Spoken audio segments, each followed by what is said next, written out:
যেদিন থেকে গুরুচরণ আশ্রয় করলেন সেদিন থেকে একটা জিনিস সবসময় মনে রাখবেন যে হরিভজন যখন করবেন ভগবান কিন্তু আপনার ভজনটা পরীক্ষা করার জন্য বিবিধ প্রকার রূপ নিয়ে কিন্তু আপনার দরজা অপেক্ষা করবে।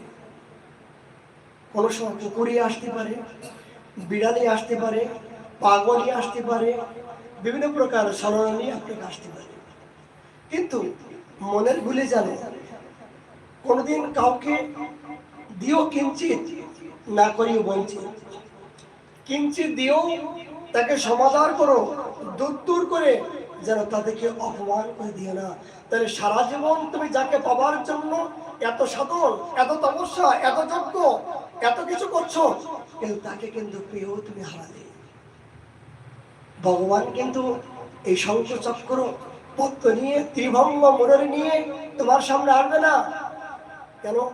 এই রূপ নিয়ে যদি আসে, তুমি কিন্তু তাকে